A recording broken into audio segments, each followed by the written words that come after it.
Hi hello welcome to 99 TV health. ఈ రోజు మనతో పాటు ఉన్నారు consultant neurologist doctor Yashwant Paidimarri గారు. సార్తో మాట్లాడి మరిన్ని విషయాలు తెలుసుకునే ప్రయత్నం చేద్దాం. సార్ నమస్తే. నమస్తే అండి. సార్. ఫైన్ అండి. సార్ మనం ఇప్పుడు ఏజ్తో సంబంధం లేకుండా చాలా మందికి కూడా బ్రెయిన్ స్ట్రోక్ బారిన పడుతూ ఉన్నారు. అంటే ఆ రీజన్స్ మనం ఎలా చూడాలి అంటారు?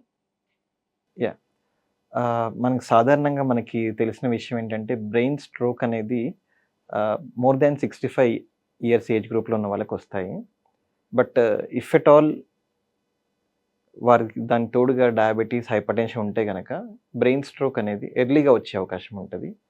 ఆ డయాబెటిస్, హైపర్‌టెన్షన్ ఉండి అవి గనక అన్‌కంట్రోల్డ్‌గా ఉంటే గనక ఇంకా ఎర్లీగా వచ్చే అవకాశం ఉంటది.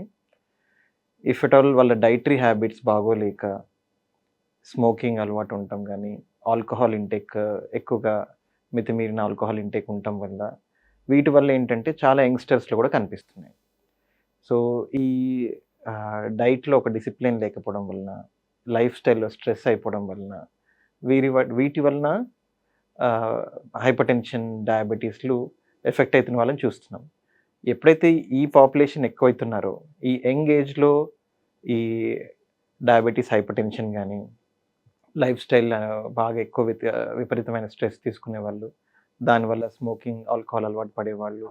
ఈ యంగ్ పాపులేషన్‌లో ఎప్పుడైతే ఇవి ఎక్కువైపోతున్నాయో దాని కన్సీక్వెన్సెస్ వల్ల మనం బ్రెయిన్ స్ట్రోక్ అనేది చూస్తున్నాము.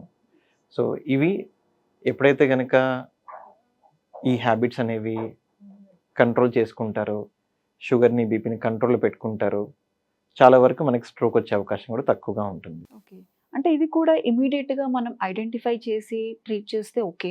లేదంటే అది కొంచెం ఒక లెగ్ ఆర్ ఒక హ్యాండ్ ప్యారలైజ్ అవ్వటం కూడా జరుగుతూ ఉంటుంది. దీనికి రీజన్స్ ఎలా ఉంటాయి సార్? అంటే బ్రెయిన్ స్ట్రోక్ లక్షణాలు ఎలా ఐడెంటిఫై చేయాలంటే గనక, నార్మల్‌గా కామన్‌గా మన దగ్గరికొచ్చేదే ఆర్మ్‌లో గ్రిప్ తగ్గిందని, నడిచేటప్పుడు లెగ్ లాగుతున్నారని చెప్పేసి, ఇవన్నీ కామన్‌గా చెప్తుంటారు. ఇవి ఒకటే కాకుండా మాట తడబడ్డం అనేది, ఇంకా మూతి వంకర పోవడం అని చెప్తారు. కొంతమంది సడెన్‌గా తల తిరుగుతుంది. ఉన్నట్టుండి అకస్మాత్తుగా విపరీతమైన తల తిరుగుతుంది. అంత తల తిరిగే అందువల్ల వామిటింగ్ గూడా అయిపోతుంది. బ్లర్ విజన్ వచ్చేసింది. ఇలాంటి కంప్లెయింట్స్ కూడా స్ట్రోక్ లక్షణాలే. ఇంకా కొంతమంది చెయ్యి, కాళ్ళు తిమ్మిరి వస్తుంది. One half of the body తిమ్మిరొస్తుందని చెప్పి చెప్తారు. ఇవి కూడా స్ట్రోక్ లక్షణాలు. ఇవే సింప్టమ్స్ ఏవైనా సింప్టమ్స్ గాని అకస్మాత్తుగా వచ్చి అలానే ఉండిపోయి ఇంప్రూవ్‌మెంట్ అవ్వట్లేదంటే ఇది మోస్ట్ లైక్‌లీ బ్రెయిన్ స్ట్రోక్ కింద పరిగణిస్తాం. దానికి బ్రెయిన్ స్ట్రోక్‌కి సంబంధించిన టెస్ట్‌లన్నీ చేసుకుంటాం.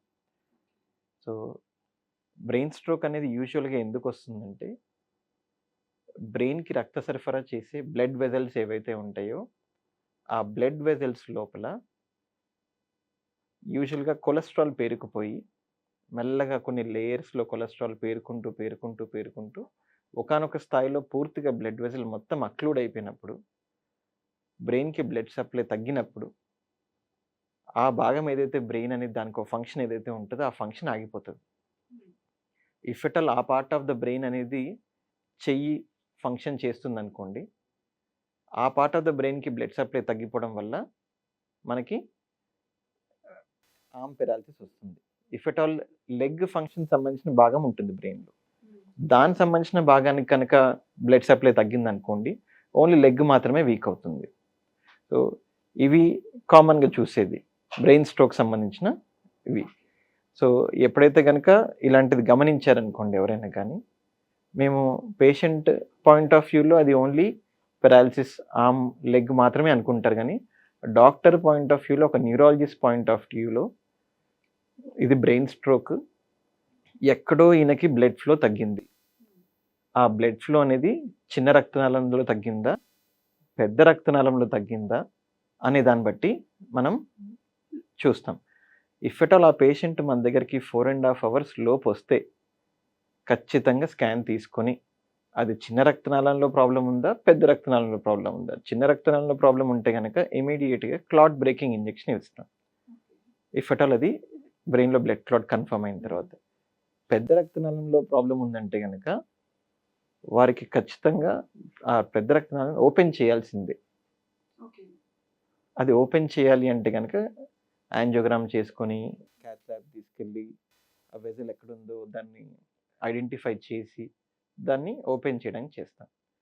సో ఇవన్నీ ఫెసిలిటీస్ యూజువల్గా ఇప్పుడు హైదరాబాద్లో కొంచెం బిగ్గర్ ఫెసిలిటీ హాస్పిటల్స్లోనే ఇవన్నీ ఉన్నాయి. సో ఇఫ్ అట్ ఆల్ ఎవరైనా ఇలాంటి లక్షణాలు కనుక గమనిస్తే ఖచ్చితంగా యాజ్ సూన్ యాజ్ పాసిబుల్ హాస్పిటల్కి వస్తే కనుక మనం ఫర్దర్గా డ్యామేజ్ కంట్రోల్ చేయడానికి హెల్ప్ఫుల్గా. ఓకే. అంటే ఈ ట్రీట్మెంట్స్ తర్వాత కూడా ఆ పేషెంట్ నార్మల్‌గా అయిపోతారా సార్? అంటే ఈవెన్ కాలు కానీ, ఆ చెయ్యి కానీ నార్మల్ కండిషన్‌లో ఉంటుందా? మనం ఎంత ఫాస్ట్గా హాస్పిటల్ అరైవ్ అయ్యాము, ఎంత ఫాస్ట్గా ట్రీట్మెంట్ స్టార్ట్ అయిందనే దాన్ని బట్టి కూడా మన రికవరీ పార్ట్ ఉంటుంది. ఇఫ్ ఎట్ ఆల్ మనము చాలా ఫాస్ట్గా రికవర్ అయ్యి ఫాస్ట్గా హాస్పిటల్ రీచ్ అయ్యి దానికి సంబంధించిన ట్రీట్మెంట్ తీసుకుంటే కనుక చాలా వరకు ఆ డ్యామేజ్ని కంట్రోల్ చేస్తే రికవరీ ఛాన్సెస్ చాలా బెటర్గా ఉంటాయి. ఇప్పుడు ఈ స్ట్రోక్ వచ్చిన పేషెంట్స్ అందరిని ఓవరాల్గా మా పాస్ట్ ఎక్స్పీరియన్స్లో ఎలా ఎక్స్ప్లెయిన్ చేస్తామంటే 100% పేషెంట్స్ వచ్చారనుకోండి, దాంట్లో ఒక 30% పేషెంట్స్ కంప్లీట్ నార్మల్ రికవర్ అవుతారు. ఒక 30% పేషెంట్స్ మాత్రం రికవర్ అవుతారు కానీ ఇదివరకు ఉన్నంత నార్మల్ లైఫ్లోకి రాలేరు. అంటే బయటికెళ్ళి వర్క్ చేసుకొని ఒక నార్మల్ మనిషిలాగా వర్క్ చేసుకొని వాళ్ళలాగా మనీ ఎర్న్ చేసి ఫ్యామిలీకి సపోర్ట్ చేయడము మరి ఆ రేంజ్లో రాకపోవచ్చు. But they will lead their independent life. ఇంకో 30% పీపుల్ ఉంటారు. వాళ్ళు మాత్రం కొంచెం డిసెబిలిటీ ఎక్కువగానే ఉంటుంది. దానివల్ల మనం ఏదైతే అంగవైకల్యం అని మాట్లాడుకుంటామో అది దానివల్ల వేరే వాళ్ళ పైన బర్డెన్ కూడా పడుతుంది ఫ్యామిలీ మెంబర్స్లో. వీరికి ఎవరో ఒకరు సేవ చేసుకోవడం కానీ dependent on the family members అంటాం దాన్ని.